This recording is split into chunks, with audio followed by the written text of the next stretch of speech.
welcome. I always think of you. I'm not trying to cross the endless ocean. As long as there's stars reminding me, I don't know how much time I need.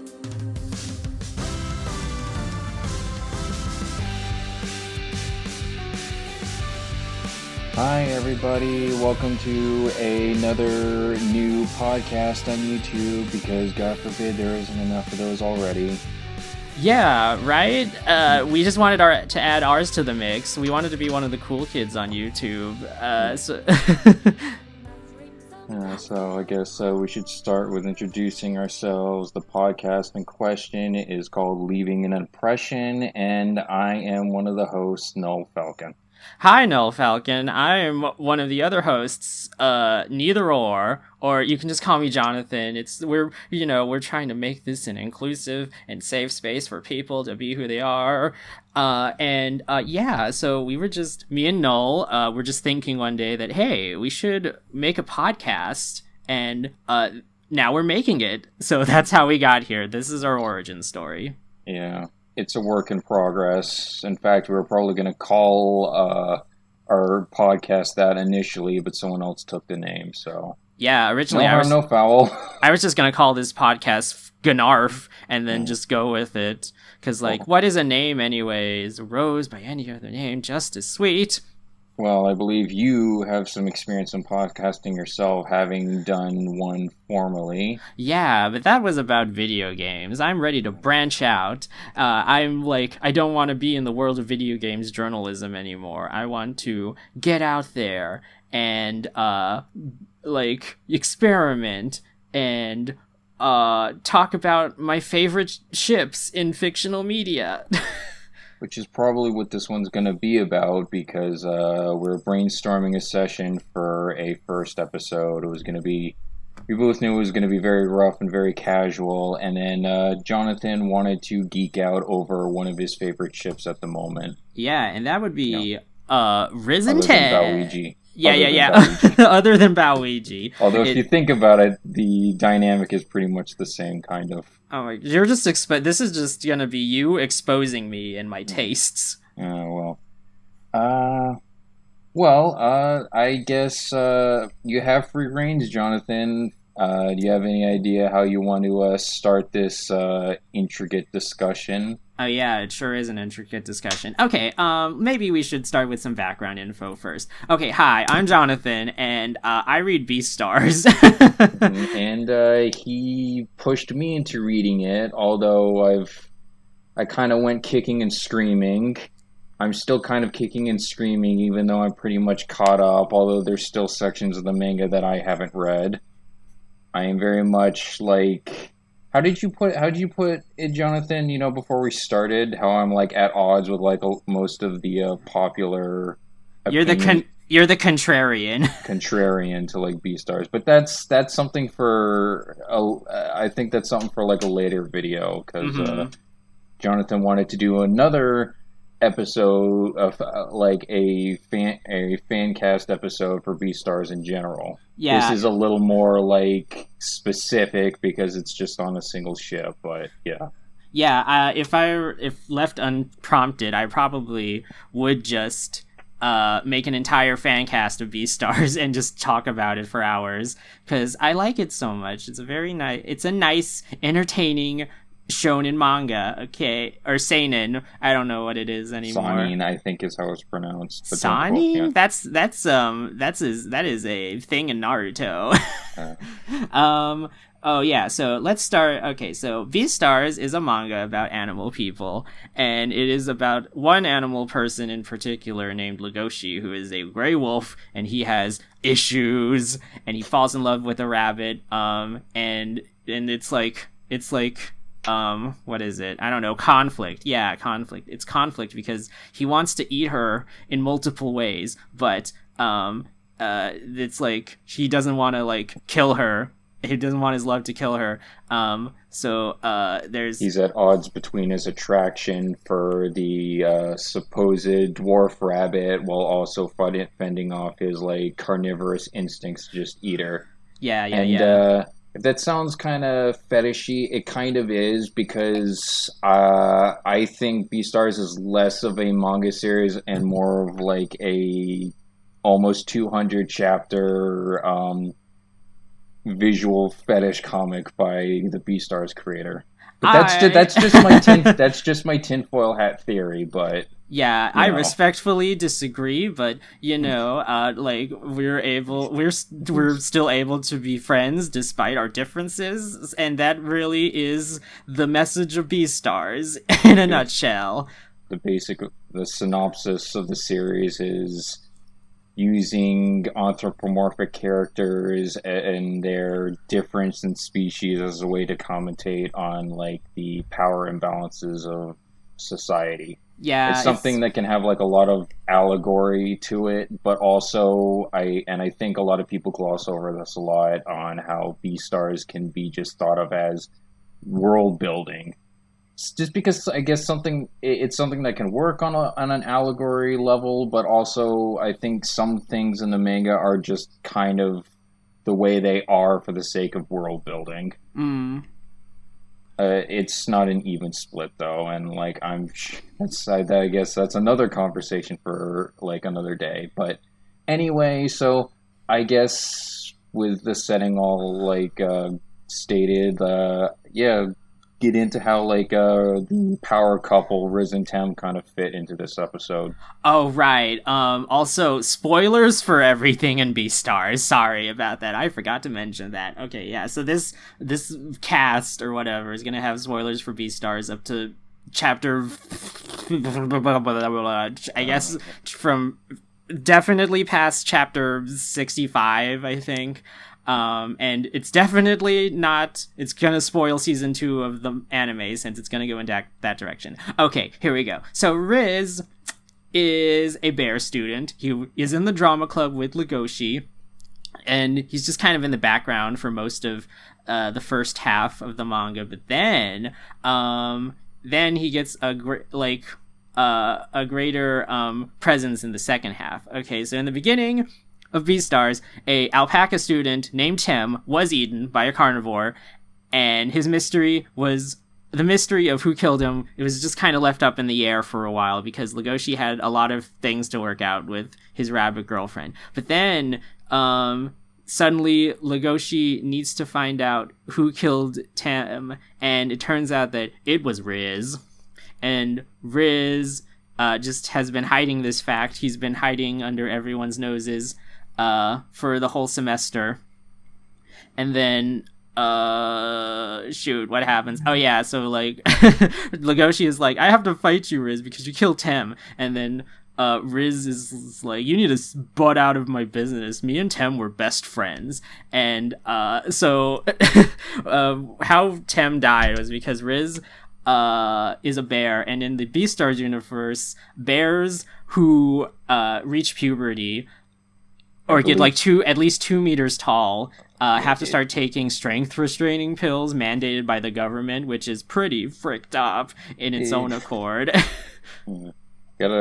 I think there's not a lot that really kind of goes into that aspect either. It's just kind of mentioned, and I have to wonder, okay, so if they're strength inhibiting pills, like wouldn't that have like some kind of negative adverse effect to like, the growth of their bodies or something? But there is an adverse effect to the growth. I mean like aside from just like reducing their natural strength, I mean, wouldn't that like mess up like muscle growth, since it's like directly like preventing them to get as strong as they physically would naturally?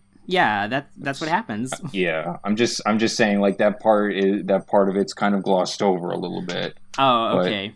Yes, but continue. So, okay, he takes strength restrainer pills, and it makes him have headaches. It makes him like ache and pain and like not sleep well at night. And he kind of keeps to himself. But then Tem, who is also on the acting team with him, he's like, one day he's like, wow, Riz, you're kind of scary. And like Riz, like nobody's ever said that to him before. Like he's kind of just like, he is just known as like the really friendly bear of the drama club, and he just eats a lot of honey because that curbs his like not withdrawals, but like side effects of his medication that he has to take. And basically anime Winnie the Pooh, who's like incredibly jacked. Yeah, actually. Okay.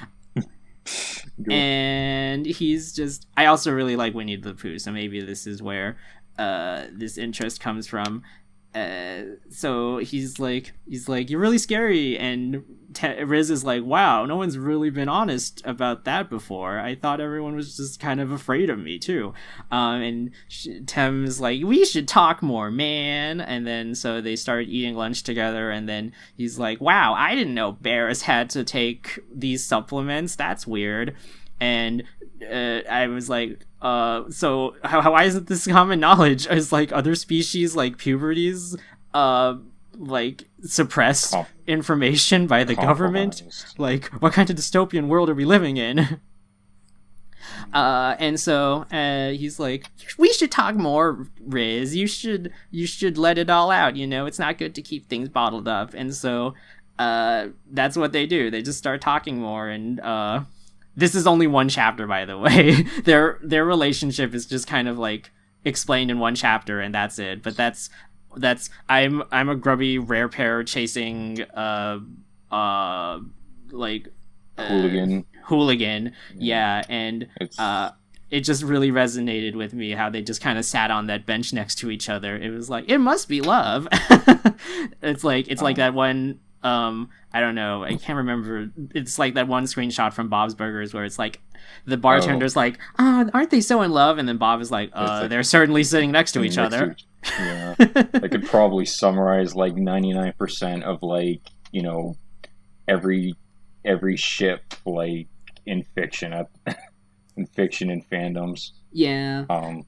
I wanted to say, like, that is one of the chapters I did read, like, the backstory, and I feel like it was very nicely paced. I have to say, like, I think it loses a little bit of impact that all of it is regulated to sort of like a flashback. It certainly would make what happened to you know, Rez and Tim like hurt more if like you actually saw them previously hang out like in like the series proper. But of course, like Tim's murder is what kicks off the story, so obviously that can't happen. Yeah. It's a pretty graphic chapter too. I mean, I don't think it doesn't actively show like you know, like carnage or anything. But you see the aftermath, like you see like bloody floor, like little bits of flesh, I think, and oh yeah, let's finish the recap because this is jarring. Okay, yeah. Okay, yeah. So like Riz is like, wow, I really love talking to this alpaca, and then he's like about to take his medicine, and he's like, do I really need to take this medicine? I want to be true to myself for Tim. And then he's like, I want to talk to you, Tim. Come over and meet me. And then they meet in the hallway alone. And then Tim is like, Riz, have you gotten bigger? Have you been working out? Why are you so jacked? And then Riz is like, I stopped taking my medication. And Tim reacts poorly, to say the least. Actually, I think I might be remembering this wrong, but wasn't it that like didn't it start? This whole thing started as like a misunderstanding of sorts, you know, like when Riz tries to like you know, hold on to like Tim's shoulder or arm, but it's like he's like so strong that he accidentally like crushes it or sprains it or something. Yeah, so he's like, you shouldn't be taking your medicine, and then Riz reaches out for his arm, and then his claws like scratch into slash into him, and then he's like, ah! Totally, it was totally unintentional too. Like, I just say that, like, again, it was just because like he couldn't control his like newfound strength. Yeah, and he just didn't know how strong he was. He was like, oh, I ripped this pillow to shreds in my sleep, or like, oh, I broke this egg just by holding it. And oh yeah, he loves to cook. I'll dive into that later. But anyways, Riz chases him into the auditorium, and it's like the beginning scene, and Tem is like, "You're just a monster. All you carnivores are monsters." But then Riz has like a warped memory because he was kind of traumatized from eating his like the closest thing to a best friend he's had. Yeah. And he's like, you're a monster. That's why I won't run away from you. Like, you should be honest about who you are. And he gives him a hug, or Riz remembers Tem giving him a hug, and then he eats him. So that's what happens, and that's why they're my favorite ship. Okay, yeah, that's it's not a good way to lead off with that. It's the subtext. It's the subtext. You might want to, the subtext, but you might want to also explain, just in case there are people out there who don't understand like the context of it, on like how, you know, this manga has like a huge overlap with sex and violence, like tied to like carnivore instinct. Yeah. It's like I'm gonna be like it's kind of hard to explain without it sounding extremely weird and fetishy, and that's kind of where like my viewpoint a little on the series goes. But I'm gonna let Jonathan explain it, because it's his ship, and I think he could do a better job of like explaining the context of this BEASTARS setting. Okay, how do I don't want to like go into like an entire like thing about the BEASTARS setting, because people who would watch this would either know about BEASTARS, or, you know, maybe I'd like to keep things a surprise. If this talk of like bears eating each other or bears eating things have piqued your curiosity, maybe go check out BEASTARS by Haru Itagaki. Oh yeah, speaking of her, it's like this was something I found out like I think a month ago now, that I'm technically older than her by a couple of months. It's weird to think that like a mangaka is like the same age as me. We're both in our late 20s. But still though, it's like it's just freaky to think about. Yeah. Yeah. You're her senpai. Yeah. It's wow.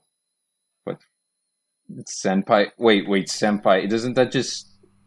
No, yeah, that's right. That's not right terminology. Like she's your kohai, which means she's younger than you. Yeah, I don't know. I'm still a little, despite as much manga and anime like I've read over my lifetime, I'm still kind of iffy about like the specifics on certain honorifics. Yeah. Well, I guess going back to what I said, like about maybe a minute or two before, like the series has like a lot of like overlap between like romantic feelings, sexual attraction, as well as like violence tied deeply to like carnivore, predator, and prey hunting instincts, I guess.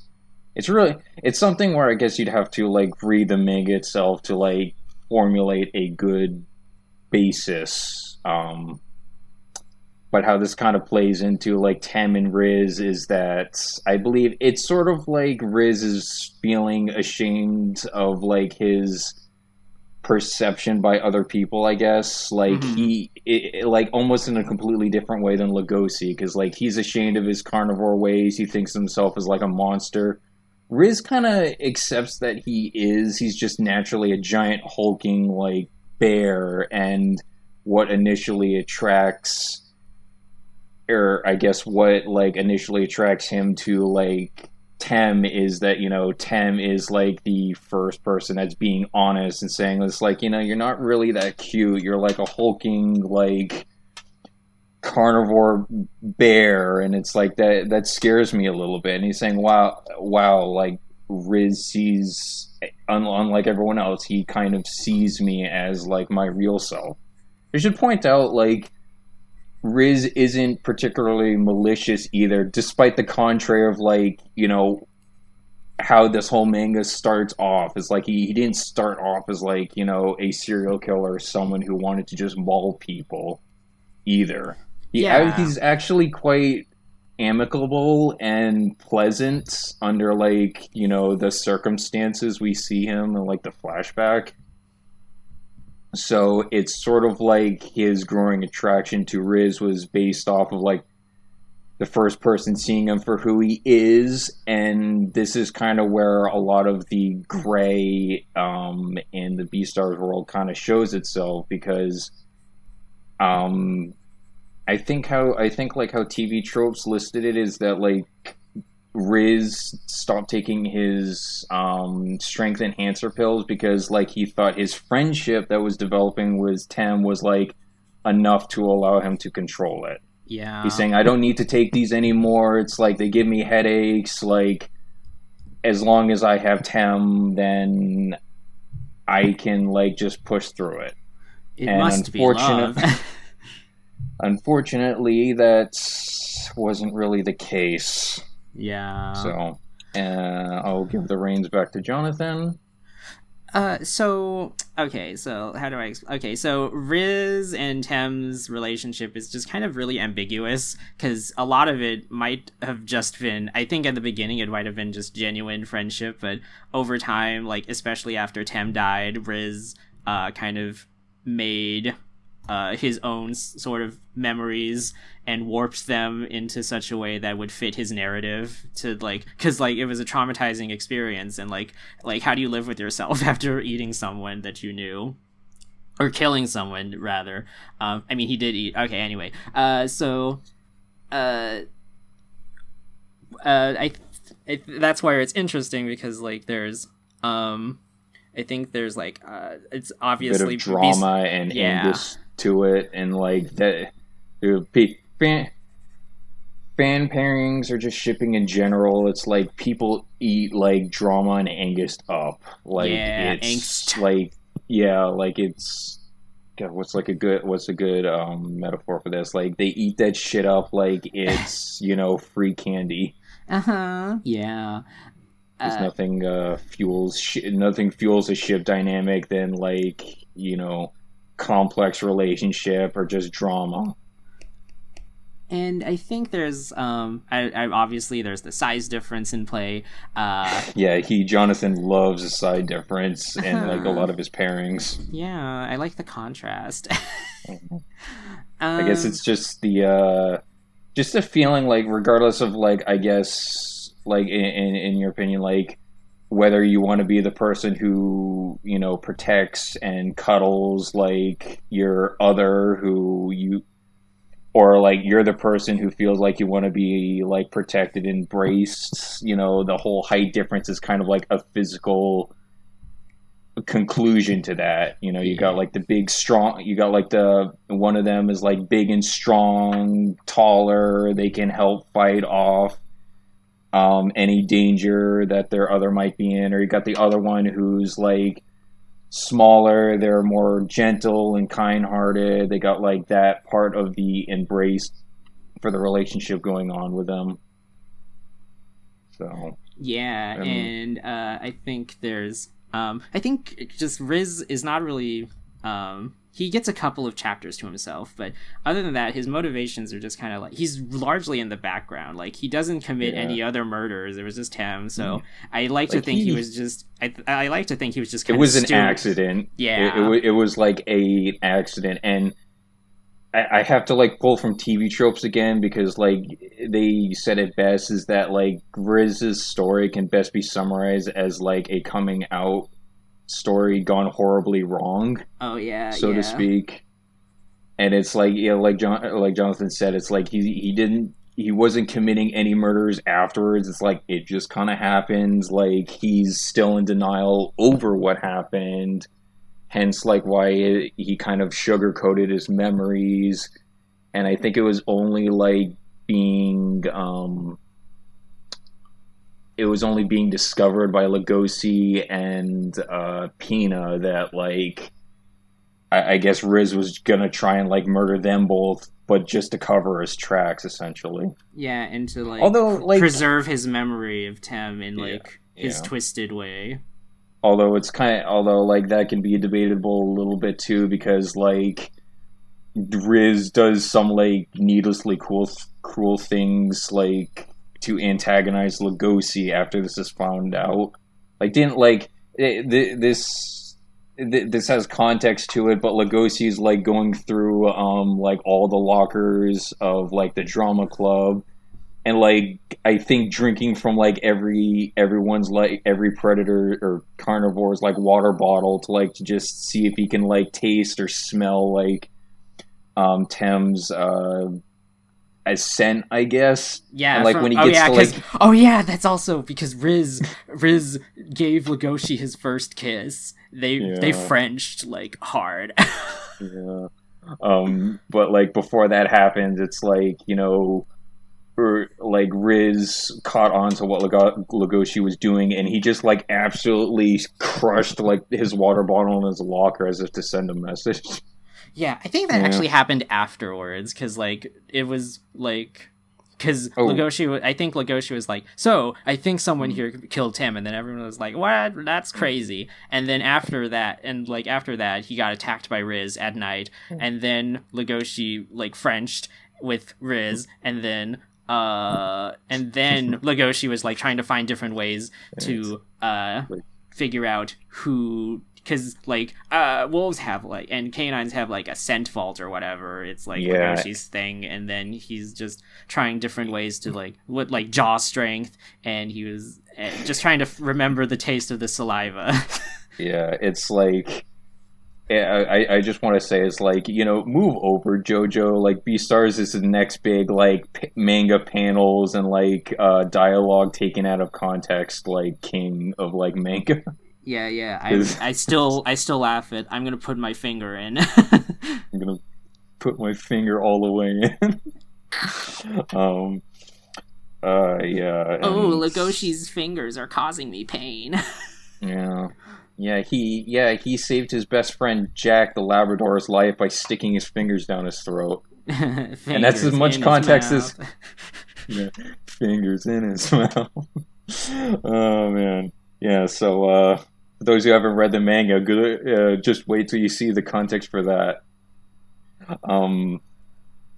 Yeah, and like I think that to deviate just a little bit from like the whole like Riz and Tem like thing, like I really love like the confrontation like Lugosi has when he like when he flat out like he discovers Riz is like the murderer, and he confronts him about it because he just looks over and he so casually says, so like you're the one who murdered Tim, and it's like he explains it's like, oh yeah, because like we French kissed, like I got like the scent like from Riz from like your mouth, even though it was like over a month ago. And you know, Riz says, well, like, since you found out, I guess, like, I'll just have to silence you. And you just see, like, his muscles bulge as, like, he just scrapes, like, the roof at the top of the hallway. And Lugosi's just sitting there, like, a blank stare, like, basically, I can't move, I shit. He basically shit his pants. And then it's like, Peanut strolls in casually to break it all up and says, yeah, I heard everything. And it's like, and Peanut saved Lugosi. Yeah, I still think Pina is a douche, but like that's just my opinion. he did right with saving like Lugosi, but it's like one of those instances where it's like he's still acting like such a condescending douche that it's like you almost kind of want Riz to just like give him a good punch to the face. Yeah, but even after like he put on his murderous persona, he's like they have a showdown under the bridge, and Riz is like, I killed like, Pina, haha, and then Lugosi's like, no, you didn't. You just tied him up. Yeah, he pulls. Yeah, he says, no, you didn't. He pulls. He like the way that the author describes it is like he says, no, you didn't. He takes like a big whiff of like the blood, and he says, like, no, he's still alive. He's like what 10 or like 5 something kilometers away, and then like there's this visual of like a filing cabinet hallway where like Lugosi's playing. It's like canines have a very keen sense of smell, and when the people we care about are in danger, it's like it increases like 100-fold. So now it's like The way the author kind of writes like Lugosi's wolf abilities, like it makes it sound like he's more like a computer than like an actual wolf, because like he's saying like I've got like a storage compartment in my brain that like can collect over 100 like scents of different people, and like I can smell them from like over like 10 kilometers away. It's almost like he's being described as like this superhero. And that might also be like the translator as well. Maybe. Yeah. But yeah, the visuals definitely give off that vibe still.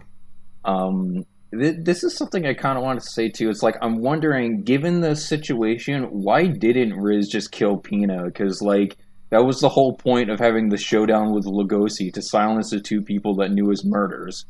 And if you wanted to really rile like Lugosi up, like I don't understand why just like tying him up and like throwing him like in like this confined space, like a few kilometers away from like where they're fighting. I don't see the logic behind that.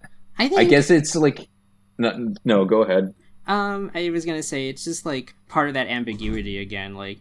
He could have killed Pina, but he chose to like spare him for like what, to save him for later, or maybe to like that's just, fair. I guess maybe take care of you take care of Lugosi first, the strong one, and then like Pina's basically just kind of defenseless. Yeah, he's just the way he sucked Pina's finger. We might have to censor that out if this is going on YouTube. This is YouTube. Nobody cares. I know. Well, you know, like the. I don't care if I get demonetized. Okay, because it's like the way you said it. It sounded like he sucked penis finger. I'm sorry. That's the penis like name just sounds too close to that. Yeah. All right, so let's double back to like, I guess now that like we've all gotten like the context, like I guess why you like Riz and Tem as a relationship. I guess more so than what you've like explained before. Yeah, so BEASTARS relationships, I think, the most interesting ones, I guess, are between herbivores and carnivores, so there's that.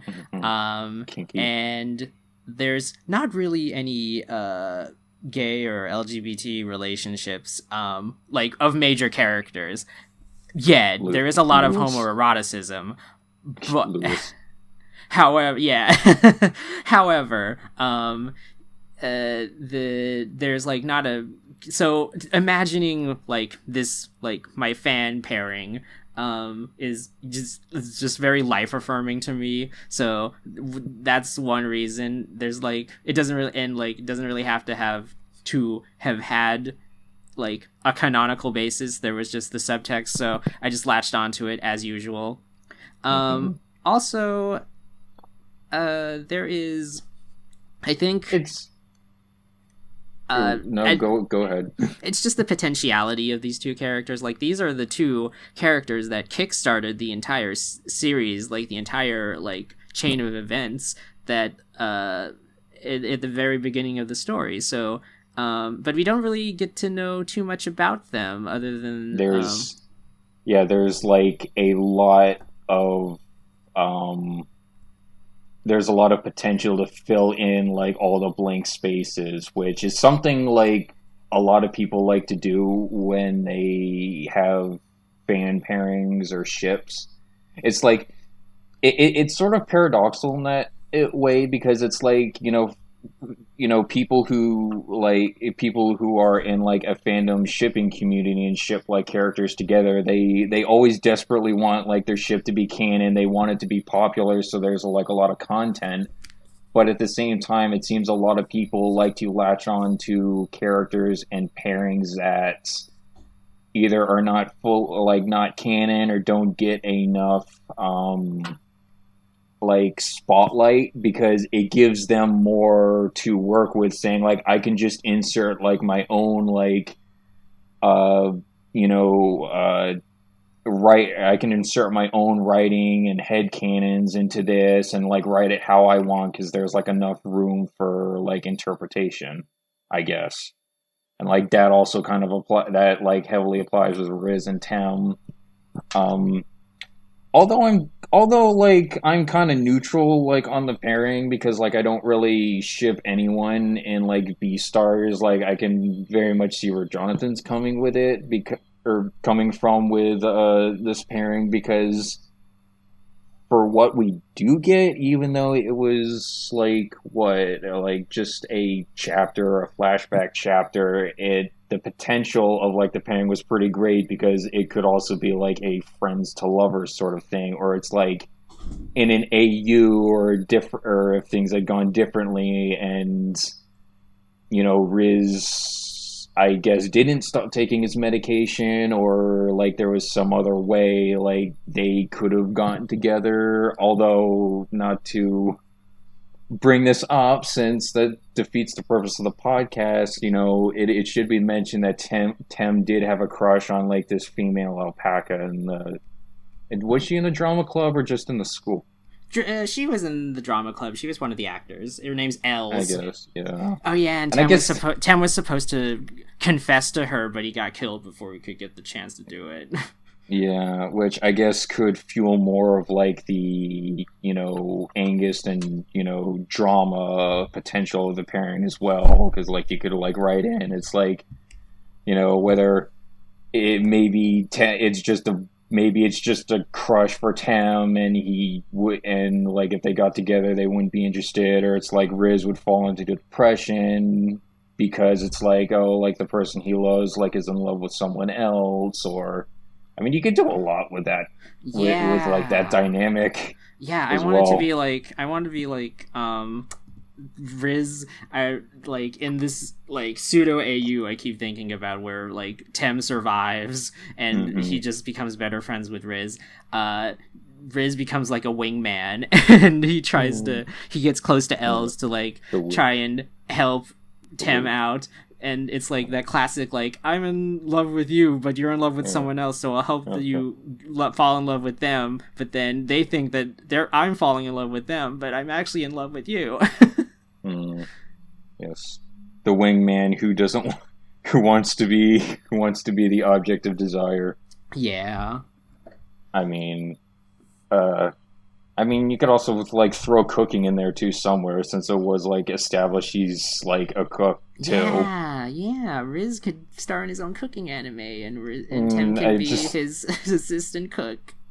Just gotta imagine like Riz, this giant hulking bear, like wearing like the chef hat and like the white chef uniform. Yeah, and it's like today on Cooking with Riz, we're going to I don't know, like I guess maybe he cooked pastries or something. I don't know, like there's a lot. Like, the food at BEASTARS is, like, the subject of that is also another huge plot point of the series, and I know that's not the main thing of the podcast, so I won't get too deep into it, but I'm just thinking, like, what foods would be safe for, like, Riz to cook? I mean, he cooks egg and tomato curry. Okay, yeah, so, like, plant-based foods, like, infertile eggs, I think is probably, like, in the BEASTARS world, like the best source of like protein, that doesn't come directly from meat. Yeah. Because I know like the main character Lugosi is like obsessed with like egg sandwiches, and you know what? For a hot take, as much as like I have like a dislike for his character, or I guess like his glorification in the fan base, that I'm not getting to it. Like I actually really love egg sandwiches as well. They're like my favorite food. Well, you're a bird, so... I'm not a bird! Yeah, egg sandwiches for life, I guess. Okay, so anything to do with eggs, I can Lugosi because I eat egg sandwiches. Yeah. Lugosi. Ah, man. So... So what else? And I have been Yeah, I just I know Riz has recently come back in chapter 182, which was the Ross for it were released a couple of days, and I saw him and I screamed in real life because I love him so much. I'm so glad he's back. I couldn't read it because it was in a different language. But I was happy that he came back, because a lot of Haru's side characters have not come. She doesn't have her side characters are really good, but they don't have a great track record for coming back per se. So I was just pleasantly surprised, and that also Pina was there too. I was kind of pleasantly surprised by Riz making a reappearance. I should be more specific. I was surprised that he was still alive because spoilers. I kind of figured that Yafa would have killed and ground his corpse up into fertilizer for carrot juice. He's that's another can of another can of worms. Yeah. Okay, but, keep your Yafia hate bad vibes away from here. We're talking about. Well, it's not hate if that's actually what he does. Yeah, you're just a hater.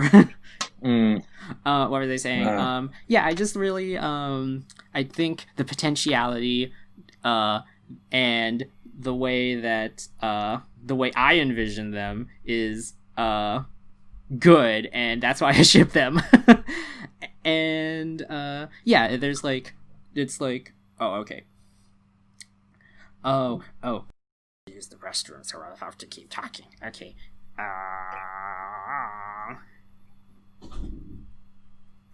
You ever think about if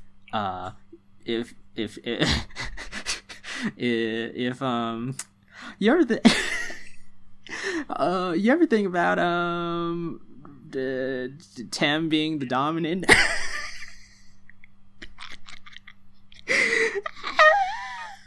I can't even say it. Okay, Tem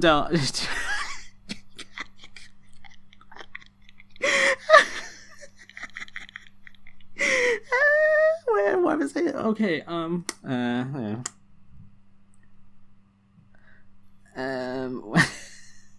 You okay there? Yeah, I'm just fine. I'm just giving myself an aneurysm. Okay. Oh. Okay. I'm gonna ask you an important question. All right. Which is kind of scared. Which is the dom and which is the sub of this ship? Well, I mean, I'd say it's pretty obvious. Riz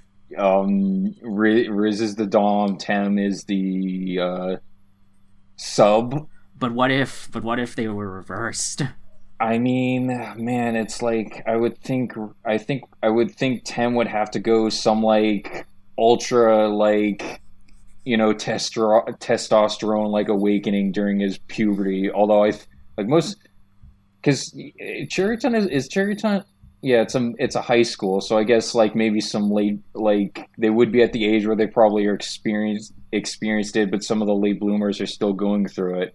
And it makes me think Tem would kind of be Yugi from Yu-Gi-Oh, where he's got the short stature. He's still kind of on the more youthful side, but it's once he hits puberty, it's wow, he shoots up 2 feet. He's got a deeper voice. He's still tiny compared to Riz, but mm-hmm. Yeah. I mean that's how I would assume the sub-dom ship for that to They can be versatile. It's fine. Anyways, that's why. I think I have I've been cooking up some animatics. It's pretty good ones too. Yeah. So you might be seeing those soon. But I think. Oh yeah. In comparison to the other ships, canon ships in BEASTARS, this one is just infinitely more interesting to me. And it has a lot of potential, and I love them. Yeah, got potential for AUs, unfortunately, unless it said characters in BEASTARS can come back to the dead. Which, considering the crazy shit that happens in this manga, I actually wouldn't put that out of the realm of possibility. Mm-hmm. I mean, I guess the imaginary chimera stuff. It's like, okay, this is starting to lead more into like, fantasy now, but it's like, I don't know, like Tim comes back. Like, have you ever read Shaman King, where it's Yeah, like, yeah. you could do like a Shaman King AU where it's like, like the murder still happens. Like Riz is deeply regretful. Like he turns to some kind of like religion or like spiritual practice to kind of like find redemption, and then like Oh no. and then like Riz manages to come back to as like a spirit, and like regardless if there's, I don't know, you could make it so like Tem is like Riz's like oversoul spirit or something. Oh my god, that was awesome! Yeah, I need to reread Shaman King so I can write this very specific AU. I mean, it's a good read. It's been so many years since I read Shaman King, but And I then had the a lot of fun reboot. with. The reboot is coming up. Yes, that's right, the reboot. Forgot about that. I actually didn't mention. I forgot about that. That's not why I mentioned Shaman King, but like, I'm glad that tied in. Let's see, like, God, yeah. Or like, I guess like I brought up Shaman King because I figured like Tem's spirit coming back as like Riz's oversoul spirit seemed more plausible than, I guess, Tem somehow like coming back as like as like Riz's ghostly stand or something, but that's not how it works in JoJo. But the stands are kind of like spirits, but not really, and that's very vague. But stands are very vague. Yeah. Mm-hmm. And I want to make a Doujin with them. Like I don't know. Well, make some really good money there with are it. very few things that give me great pleasure and this joy than Riz and Tem. Mm-hmm. I don't think I can't remember like this is just how ships are. I can't remember like another one that has encompassed like my my brain space. Yeah. Usually when it comes to like ships, like you'll grow really attached to like, I guess you'll grow attached to like a lot of them. Like I don't think someone has just one or anyone who partakes in like fandom culture, and sounds kind of cringy to describe it like that, but anyway, anyone who takes part in like fandom culture usually doesn't just have one ship from one series. They have like a lot, but it's like usually it's sort of like how crushes work, where it's like you'll have like a huge interest in a particular ship for like a while, but it'll kind of fizzle out. Like you just maybe don't ship it as much as you did before, or you'll just move on to like the next one. But there's always like that handful of ships that like you will have for life, basically. Yeah, this is one of those ones. Yeah, it's like it sticks with you. It's like you've gotten too attached, and even if like maybe 10 years down the line, when BEASTARS has ended, and you'll still like the ship as well as like the series it's from. I feel like I wanted to say something else here. God, I lost my train of thought. There was something else I wanted to say about like this ship in general, but forget. Maybe it'll jog my memory in a little bit. Okay, so if you were to rate the ship on a scale from 1 to 10, where would you put it? Remember, I'm objectively, as objectively as you can. I'd say, as for the way the ship is presented, a 4, but I give it like a 6 with potential and or a 6 or a 7 for potential and fan works. I give it like a low number because, like, canonically speaking, we know what happens is like just saying it's like it makes me realize it's like, wow, this ship is kind of fucked up because of like the whole like murder thing. I know, but isn't it great? Yeah, it's we have to reiterate this again. It's like Riz is not like the monster. Like I guess like he is viewed in universe after it comes to light. Because, like I said, all of this was just kind of an accident, and him basically sugarcoating his memory to cope with like the trauma. Mm-hmm. But all of shipping, all of this is fictional. Shipping is for fun, so it's like we're not trying to make any statements with the ship. But please don't cancel us. Yeah, that's a big problem these days. But yeah, like I said, A4 just, I guess, for A4 for how it was depicted in story, but like a 6 or a 7 for like the potential in fan works. Now I'm just wondering, like, what gets the rating of 10? What's the ship that gets you a 10?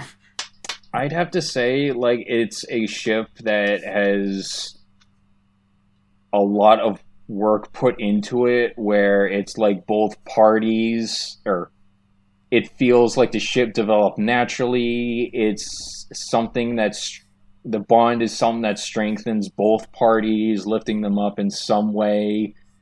It can also, preference also comes into it as well, because it's like as human beings, we all have like a bias. We all have like our irks and quirks and our preferences when we see like an ideal relationship. Mm-hmm. And I guess, I guess like all of that combined with, being canon and just being like a healthy relationship too. I should say this too, like, drama and like a little bit of angst in a ship doesn't make it unhealthy, because it's like, let's be honest, no pairing is perfect. No pairing in fictional works or relationships in real life are perfect. Mm-hmm. People are flawed, great characters are flawed, and a little bit of like drama or strife between them doesn't like make the ship like invalid or anything. Mm-hmm. So, man, I don't think I can think of any pairings off the top of my head that would be like 10, because like that'd be like a very bold claim, and like I feel like it's one of those I'd have to make like an argument against, sort of. I see. You haven't found. We'll keep searching until you find the ultimate ship. I'm sure there's ones that exist out there. I just like that. I can't think of any off the top of my head, and if I could, it's like I don't think like I could break out like my essay that I've been preparing for the last week for it.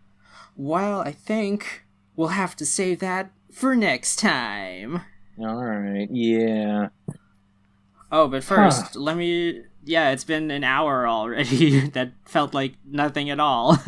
Yeah, and to think we wanted to start off small for like 30 minutes, but I think like the ball just kind of kept rolling as like we started off like, okay, this is just kind of going to be about like your OTP Risen Town, but we need to give context for like BEASTARS, and then we kind of got into some other miscellaneous topics. So yeah, there's a lot of context, This is a very in-depth ship. So yeah. Yeah, oh yeah, let's close it off by I'll show you what I've been doodling, and then you show me what you've been doodling, and then I'll put our reactions and the... I unfortunately haven't been drawing this time. I know I got like my drawing equipment done, but it's like once we started talking, I guess I was just kind of like trying to think about what I was gonna say. Oh, okay. Next time I'll definitely have like a picture ready, whatever the topic's gonna be. Okay, or maybe I can throw in some of your old BEASTARS art too. I mean, yeah, we did two draw piles on it. Yeah, okay, so you can just react. This is fine too. Just react to what I have. I'm gonna share my screen. Okay, this is gonna be good. Yeah. Am I still recording? Yes, I am. Yeah. Okay. Yes, you are. Okay, let me start from the beginning. Oh, you put my numbers on my grading skills too. Welcome, let's make an impression. Oh, that's nice. This is going to be a great title card. And then just some warm-up sketches.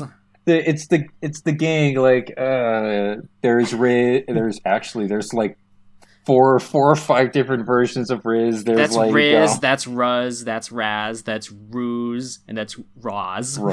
Roz, and then you got like, and then you got Lugosi, and then you got like Town right there. And then this one, Tim having a really long neck. I think people need to capitalize on that more. I mean, there's like there's difficulty with like doing that though, because it's like if you make it too long, people are gonna think he's a giraffe. Would that be a problem? I mean, well, it's like he's supposed to be an alpaca. Although, like, I'll admit, my like, God, I keep wait. forgetting. I think he's like a lamb or a goat or something half the time. Oh, I just thought of like had a thought of like Tem like being shorn like naked, like he's just bald and it's like almost do you want to naked sketch it animals. real quick? No, I'll do it. I Okay. can't. Okay. Okay. This would take like another hour because I need to render everything. Okay. There we go. You got like the tiny you got like the tiny teddy bear. See, it's the size difference is fun both ways. Yeah. It's either like normal or like normal size.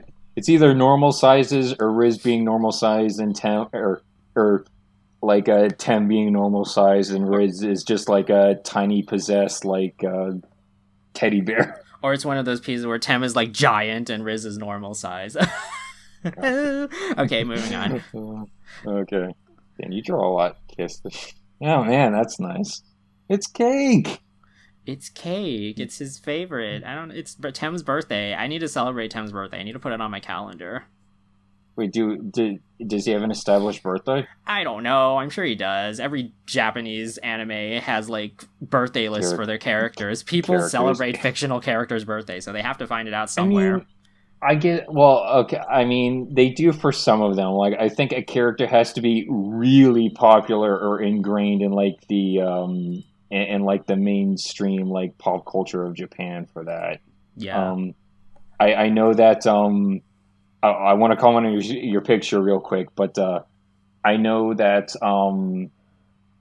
you know anything about like Fist of the North Star? No, I just know about like You're Already Dead, Nani. That's it's basically the first thing everyone thinks about. But there was like, hold on, give me a second to remember his name. Rao, that was his name. One of like the main antagonists of like Fist of the North Star. I found out that like when major spoilers for those who haven't like watched or those who haven't like read Fist of the North Star. Even though it's like 30 or 40 years old at this point, Rao ends up like dying, and it's like he was so beloved with fans that like there was like they actually held a funeral for him when he died in the manga. How crazy is that? That's pretty crazy. Okay, but yeah, that's nice picture of their wedding day, very nice. It's like you got like the. I think you're trying to go for a little bit of like Roman theme going on with like the vines circling the pillars. I don't know. I think they would keep it classy, you know. Yeah. Yeah. So that's everything. It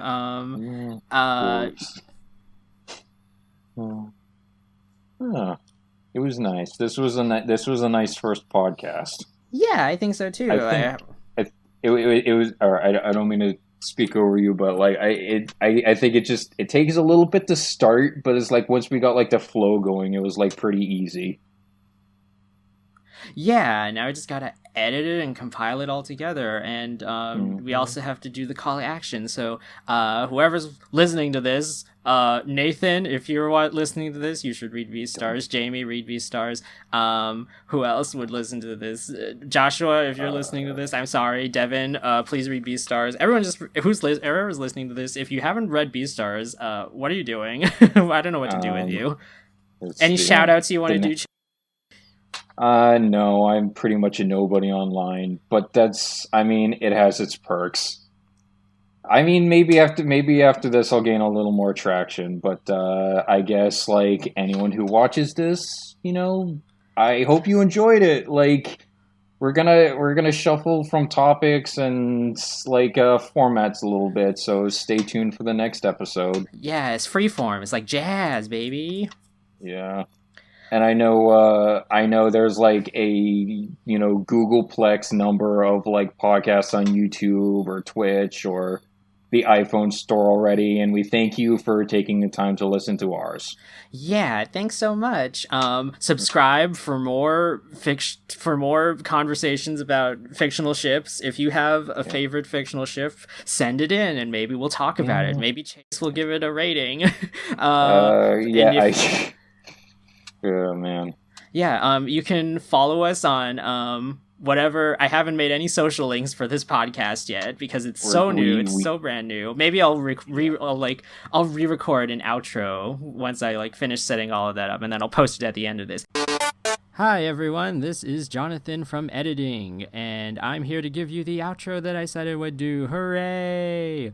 All right, so couple of things. Order of business items, unfinished business. So, first of all, the name of this podcast was a little vague at the beginning, I will admit, and it's because it was vague. We didn't really know what we would be calling this. We just kind of picked a name at random. Null said that this was the Leaving an Impression podcast. Originally, it was supposed to be the Making an Impression podcast, but it turns out after we recorded, I googled it, and there are podcasts that have those names already, made by different people. Whoa, small world. So we have tentatively decided to call our podcast name will be The Lasting Impression Podcast. You didn't think I was going to leave you on a cliffhanger, not tell you the name of the giant Carlon tree. No, I'm not that kind of person. So, yeah, The Lasting Impression Podcast. We just thought it was a good name. It was suitable for the topics we wanted to talk about. It's about the things that leave an impact on us, that leave an impression upon us, that punch us in the face so hard that it just leaves like a dent in our skulls, just like that one picture it's like you poke the guy's head. Okay, well, this is an audio-visual medium. Wait, I can just put a picture of that guy in the video. Okay, yeah, I'll do that. Video editing me, make sure to do that. Okay. Next, our intro and outro song was made by the incomparable, all-powerful, super wonderful, mega delicious musician Hazel, also known as TwinkleParks. And you can follow her on @TwinkleParks on Twitter. Find more of her music to listen to on popspirit.net, and also you can buy her music and download it from popspirit.bandcamp.com, and you can even give her money. Most of her tracks are pay what you want, so hey, just go grab yourself some music, toss a couple of bucks her way, commission her to make a podcast intro theme for your podcast, I don't know, and you just go listen to her music. And the song in particular we're using is called To a Sky, which is actually a cover of a theme song from the hit video game for the Wii, The Dog Island, developed by Ukes. And the song was originally composed by Momo Momoshita and Sound AMS, with lyrics by Eriko Chubak. Just giving credit where credit is due. I probably won't say I won't say like the entire credits in future episodes, but just wanted to make that clear. And you should go play The Dog Island now, I guess. It's a pretty cute video game, albeit the controls are. Anyway, last thing. Not only can you like, comment, and subscribe, and hit the bell for notifications on this YouTube channel to get notified when this show thing gets updated. You can also follow us on Twitter @LastImpressCast. And that is just last and impress. I had to fit it in the character limit, but I think that works. It's like the last thing that impressed us anyways. You can follow us there to get updated whenever this gets updated. There's not a hard schedule yet, but we're figuring it out. It's like jazz, you know. And you can also send us questions, comments, reviews in both the comments as well as our email, which is lastingimpressioncast@gmail.com. All right, that's it. Thank you so much for watching. I'll see you next time. Okay, anyway, like and subscribe. Thank you. Goodbye. Yeah. Oh wait, hang Bye. on. Wait, where can we find you? Where can we find you? What, me? Like, I have a Twitter account, NullFuck, and a Twitter, but I rarely use it these days. I'm honestly just kind of like on the down low right now. I'm trying to figure out like a good site to really post my work on. I see. Yes. I'll probably just for the moment, like, if you want, like, you can follow me on Twitter. I haven't done too much with it, and once I figure out where like I want to post my content, like I'll state it for like a future episode. Yeah. However, like you've got like accounts on everything. Yeah. Just follow me on Twitter at _neither or. I'll just put it in the description. I also have a DeviantArt and a Tumblr that I don't really use anymore. But yeah. And yeah. Okay. Like and subscribe for real. Goodbye. Goodbye.